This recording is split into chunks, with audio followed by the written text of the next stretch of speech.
dump or chase the pace. Eventually there'll be some sort of intro theme to that, just not this week.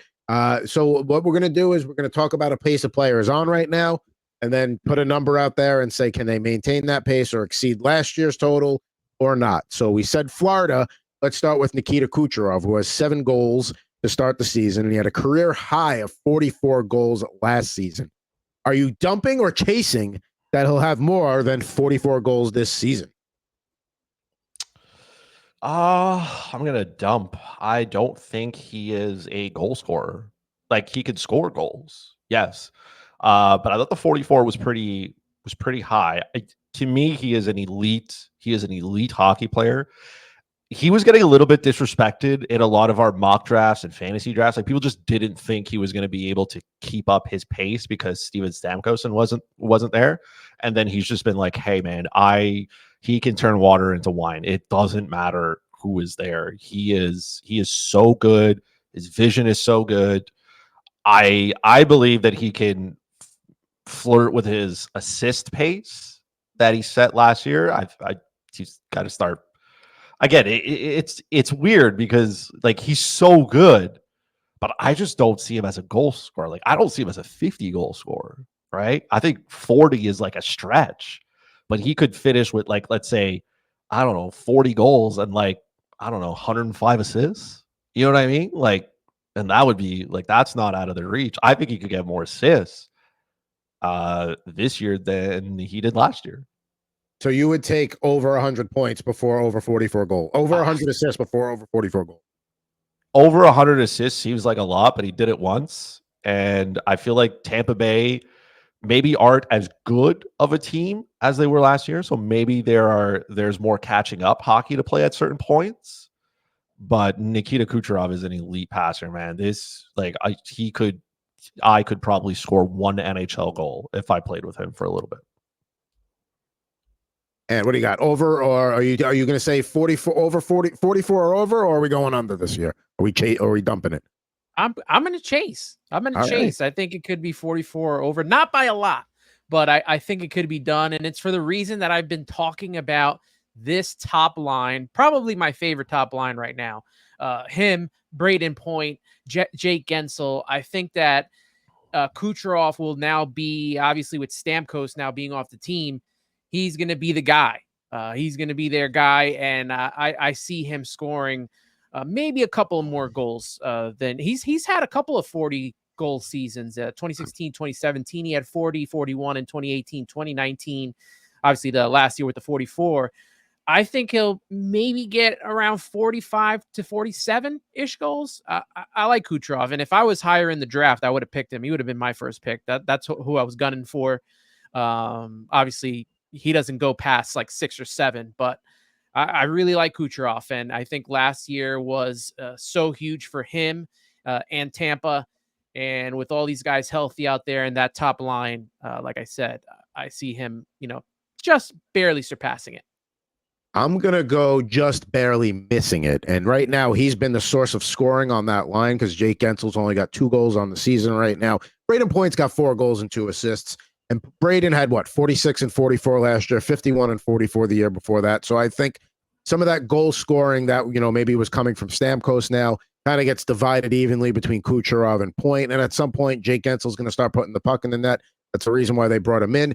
I mean, Gensel hasn't, he had the last time he played, so he played 50 games in 23, 24, had 22 goals there. He had 30 goal seasons back in 20 prior to that. So, I mean, Gensel's going to start getting those goals at some point, and Kucherov will start passing off. I think Kucherov breaks 40, but doesn't get to the 44. I do think the 100 assist total is definitely attainable, like Chris said, though, because, at some point the goals are going to start going to the other side of the line with Gensel. So I'll take under 44. But I'm okay with that 100 assist number there. Next up on the list is going to be Artemi Panarin, who off to a fantastic start this year.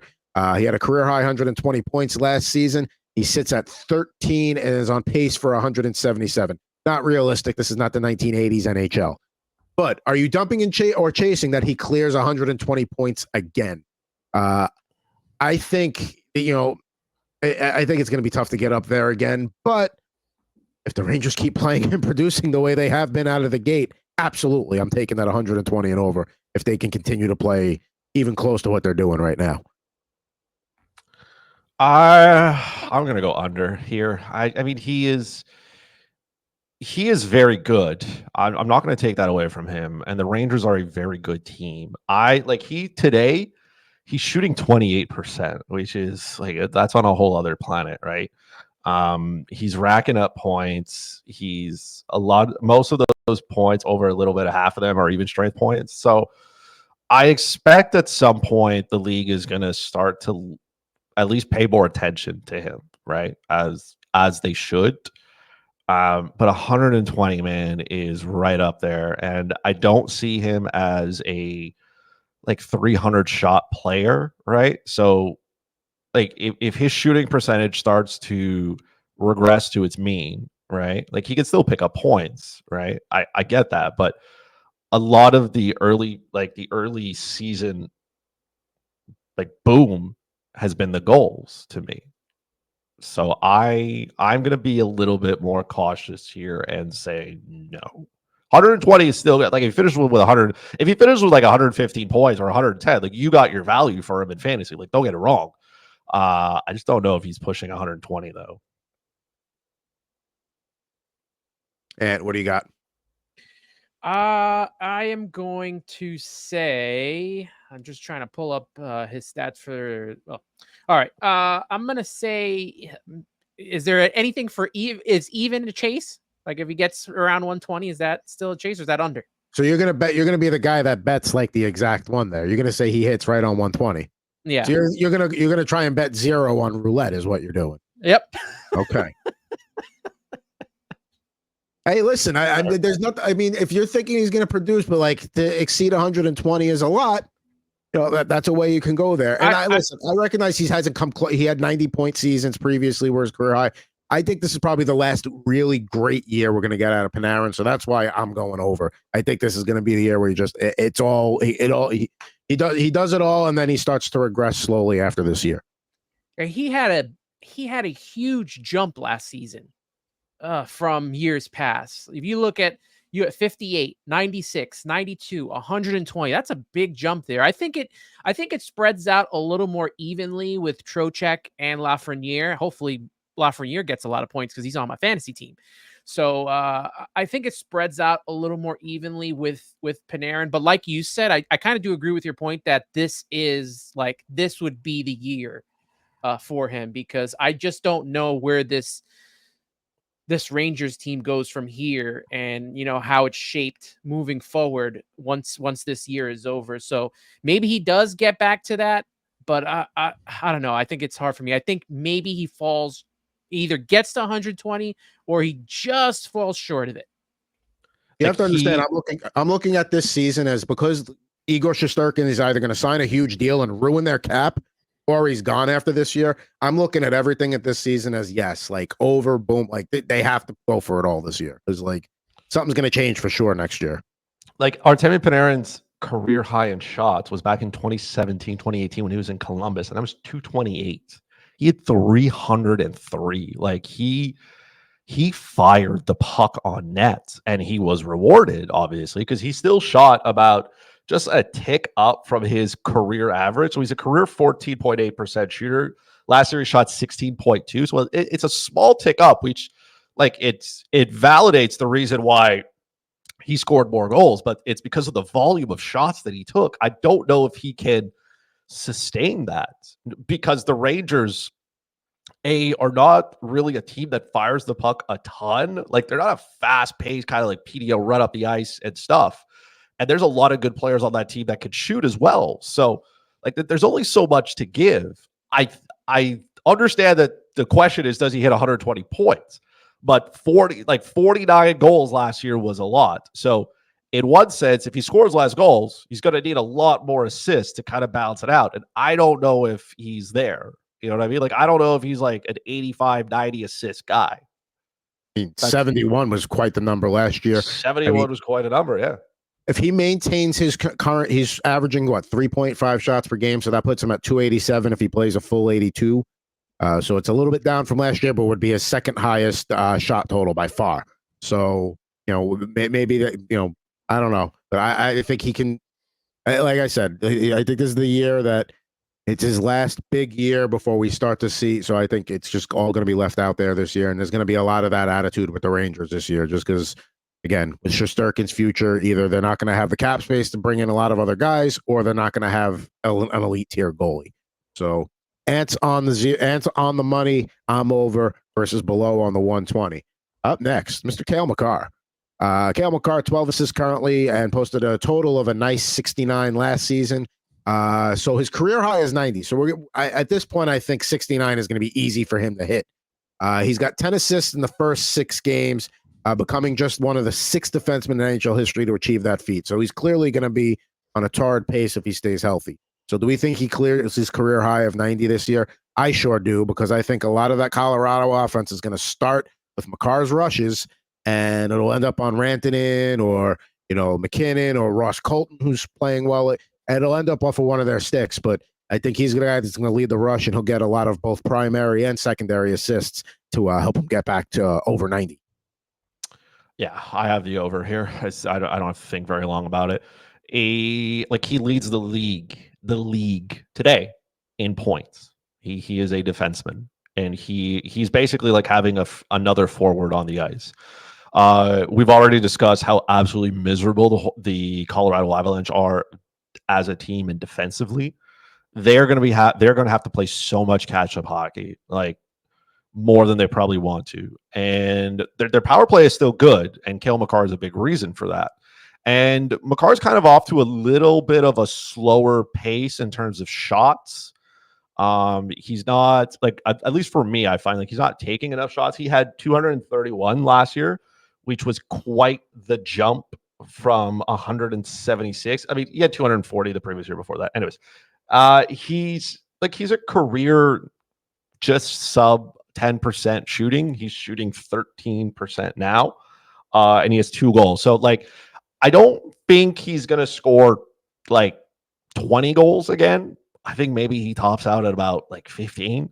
But I can see him racking up 75 plus assists without really breaking a sweat. If you're feeding that puck to guys like Rantanen, if you're feeding that puck over to guys like McKinnon, I'm assuming Valerie Nichushkin comes back. Imagine if he gets Gabriel Landeskog for any point, like that power play starts to be just a thing that you fear. So I like the up here on assists. 90 points for the season is good. Don't forget he missed a couple of games as well. He's never played a full 82 games. I don't know if he gets 100, because that's like 100 points is real something, but I think he can flirt with it, and most of those points are going to be assists. I will bite on this and chase for you guys. Oh, man. He is going to be, with all these injuries, he's going to be one of the main sources to score points on this team.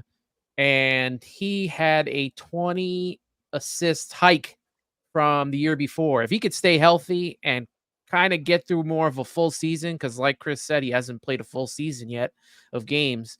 But if he could, get closer to a full season's worth of games, I think that he can get there. And like I said, with all the injuries that Colorado has just befallen upon, he's going to be so important. He's already, top on the power play, a big portion of the penalty kill. So he's going to be on the ice a lot, and he's going to be a part of that mix a lot. So I will chase along with Chris Morace. We are all chasing on the over on both of those. 2 more guys to go before we talk a little Winnipeg Jets hockey and give a bet for the night before we get out of here. This one, talked about him and alluded to how many games he's going to play earlier. Mark Stone, 56 games played. Are we dumping or chasing the pace that he will clear this? Because right now he's played in all the games this year. So, I mean, he's not going to do that. So just in general, do we think he makes over 56 games played this year, or is 50 his, that's his number? Under. Yeah. Under. His back's going to give out at some point. It's early in the year, right? He's dealt with so many back injuries. I'm pretty sure he's had back surgery. Those things, they don't really go away. They kind of act up. right? And I'm sure he manages it and he deals with it from a game to game basis. But I mean, how else will Vegas get the cap relief that they need at the trade deadline if Mark Stone isn't on IR until playoffs? So that already wipes him out for about 20 games. So, yeah. And I mean, it's still early in the season, like, listen, the desert gets cold at night. So come wintertime, that, the back tightens up a little bit. Maybe that's when it happens. But right now, it's still October in Vegas. It's still pretty warm out there. So, I mean, maybe that's what Mark Stone is. He's like an October, November player. And then we'll see again in like March, April. Yeah, it goes down to what in Vegas? Like 27 degrees Celsius? What is it? Like people walking around with sweaters? Is that it? Like No. The desert gets cold at night, man. You have some cold winter nights there. I mean, not maybe by Canadian standard, but the desert does get cold. I just want you to know whatever cold is in the desert is short season here. Just because there are a lot of Canadians listening to you right now going, ain't no way he just said it gets cold in the desert, right? Because no, that's science. It heats up during the day, but if there's no cloud cover to keep the heat in, it all goes away at night. So it cools off a little bit, but it's not cold. Let's see. I'm trying to find the record low. You're trying to find the weather of the desert. Okay, record low. Okay, cold. Here's a general rule of thumb: if you cannot produce ice, it's not cold. 8 degrees was the 8 degrees Fahrenheit, the record low, set 3 times in Vegas history. I don't know. Okay, so 3 times in history. Minus 13 Celsius. Jesus Christ, that's a regular day. That's a regular that's a Tuesday in January. minus 13. The car still starts on the first turn. There's no multiple cranks on that one. No, one turn. That's it. 13. Listen to that. Minus 13 Celsius, and it is cold. Damn. Let's see. Well, regardless of the varying degrees of cold will screw you back up, even if it is at 45, 50 degrees. That's what we were getting at here, right? Exactly. Okay. Just to make sure, because I just want you to know that no, I'm not. I sometimes wear shorts and it's single digit Celsius. I'm like, that's fine. That's a regular day. No, I'm the guy that's still in shorts in Northern California when everybody else has their midweight jackets on. Say so. Mark Stone, 56 games played. I'm also taking the under here because I mean, how do you not take the? What do you got, Ant? Yeah. Mark this down for me. We'll revisit it at the end of the season. 52 games. I'm going to say for Mark Stone. I'm going with the under as well, and we'll throw in a shiny new toy for the Las Vegas Golden Knights to play with at the trade deadline. All right, and Justin Rocker checking in out there in Arizona. Sorry for the loss of your team. But yeah, wearing shorts and a Dome jersey. He says it gets chilly there. Somehow I think that helps Chris's argument more than my argument. Yeah. The quotations. It gets chilly. It wouldn't surprise me if Justin's from somewhere like he didn't wake up in Arizona. You know what I mean? Like it gets chilly. If you're wearing shorts and a Dome jersey, that's the outfit. You know what I mean? Like that's a good outfit. But yeah, it gets chilly. It is not cold. It is not. Fair enough. That's it. Go north of Minnesota in February. Go to Winnipeg on a Wednesday in February, and then we'll have a different conversation about what cold is. Fair enough. One more guy to get to here before we get to the Winnipeg Jets, and this is a nice segue. Connor Hellebuck. He's on pace, to go 60-0 because he's 5-0 in the 5 games he's played. And that's obviously not going to happen. But 37 wins last season. I mean, he's got to easily clear that. No. Man, I don't know if it's easy, but I mean, homie, the Jets are just different. This is a good hockey team. They're well coached. Offensively, they're getting contributions from so many different guys. They're strong defensively. They play well.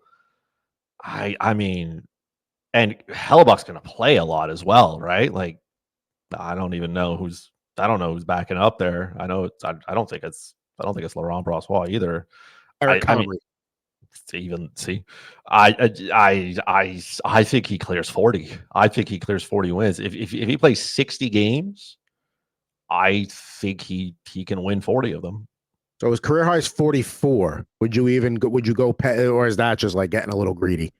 That's definitely stretched. That's been a minute too. He hasn't won 44 games in a while. He's won 37 the last 2 years. So I think he goes over, but I would, if I was a betting man, I would do like Ant said it on the previous. I would sprinkle a little bit dead on 37.